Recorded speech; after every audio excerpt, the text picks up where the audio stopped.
Bună dragi urmăritori! Bun venit pe canalul nostru! Te afli la adresa potrivită, unde poți accesa instantaneu cele mai recente știri. Zlatirkoglu nu și-a putut ascunde surprinderea când a aflat că Halil Ibrahim a pornit într-o călătorie spre bunăstare. Deși cei doi au împărtășit o legătură specială de-a lungul anilor, nu știam că trece printr-un proces atât de important. La aflarea detaliilor tratamentului la care era supus, a simțit un amestec de admirație și îngrijorare. Primul ei impuls a fost să înțeleagă tot ceea ce trăia și să găsească cea mai bună modalitate de a-l sprijini.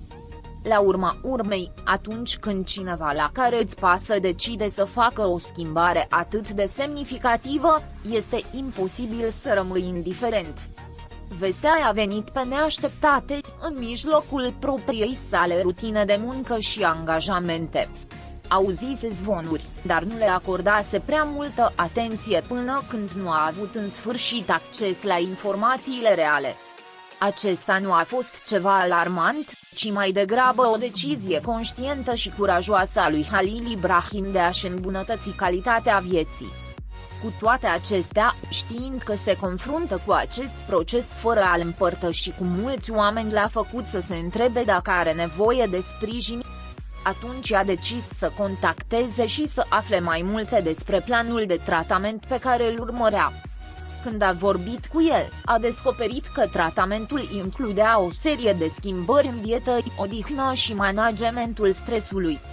Deși Halil Ibrahim părea calm, și-a dat seama că au existat momente în care procesul nu a fost complet ușor. Schimbarea obiceiurilor înrădăcinate de-a lungul anilor necesită efort și angajament, iar ea știa cât de disciplinat era el în carieră. Totuși, acesta a fost ceva diferit, ceva care l-a afectat nu numai fizic, ci și emoțional. Și asta a făcut-o să simtă și mai mult nevoia de a fi prezentă în viața lui. În timp ce o asculta, Zlatirkoglu nu s-a putut abține să nu reflecte asupra propriei ei relații cu sănătatea și bunăstarea.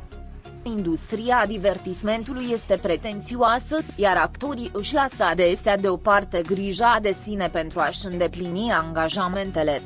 Vizionarea lui Halil Ibrahim luând această decizie a făcut-o să se întrebe dacă ea însă își acordă suficientă atenție propriei sale bunăstare. Nu numai că s-a simțit inspirată, dar și-a dat seama că, într-un fel, acesta a fost un semnal de trezire pentru toată lumea din această lume.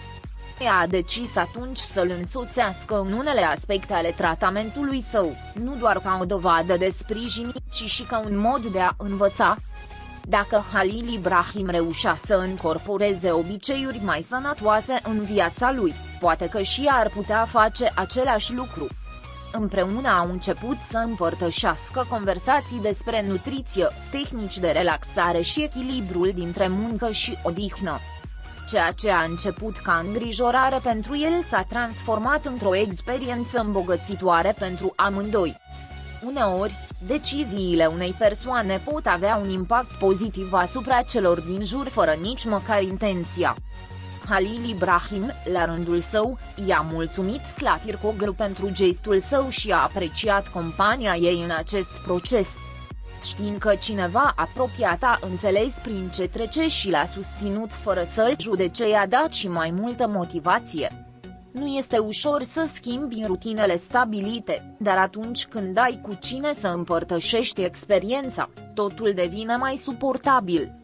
Relația lor, deja puternică, a fost întărită de această nouă legătură bazată pe grija reciprocă. Fără să fie nevoie de cuvinte mari, amândoi au înțeles că a fi prezenți unul pentru celălalt este cel mai important lucru. Zilele au trecut, iar Zlatirkoglu a devenit un aliat în procesul lui Halil Ibrahim. Deși a avut echipa sa de medici și specialiști, sprijinul emoțional pe care i l-a oferit a fost la fel de valoros. Uneori era nevoie doar de un mesaj de încurajare sau de o mică conversație pentru a-i aminti că nu era singur.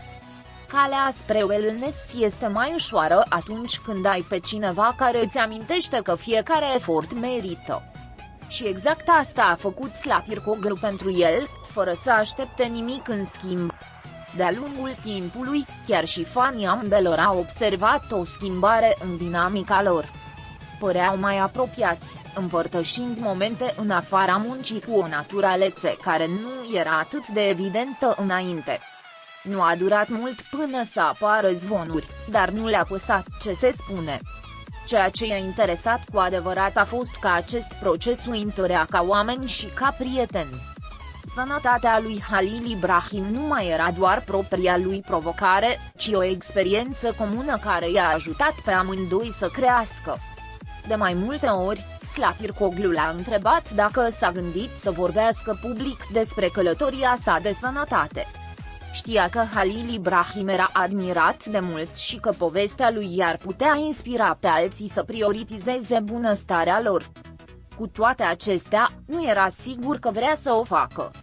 Pentru el, acest proces a fost ceva personal, ceva pe care îl trăia în felul său, fără a fi nevoie să-l transforme într-un subiect mediatic. Deși am înțeles ideea lui Slatirkoglu, am simțit că unele bătălii trebuie purtate în tăcere. În ciuda deciziei sale de a păstra o anumită discreție, impactul procesului său se simțea deja în cei din jur. Energia lui se schimbase, abordarea lui asupra vieții era diferită, iar cei care îl cunoșteau puteau vedea rezultatul. Dincolo de fizic, găsise un nou mod de a trăi care îi permitea să se simtă mai împăcat cu el însuși. Și fără să-și dea seama, îl influențase pe Slatirkoglu să reflecteze și asupra propriei sale stări de bine. Uneori, cele mai bune lecții nu vin sub formă de sfaturi, ci mai degrabă exemple tăcute. Privind în urmă, Slatirkoglu și-a dat seama că nu și-a imaginat niciodată că aflarea despre tratamentul lui Halil Ibrahim o va afecta atât de mult. Ceea ce a început ca o simplă conversație a ajuns să devină o experiență care a făcut-o să prețuiască și mai mult importanța de a avea grijă de ea însăși.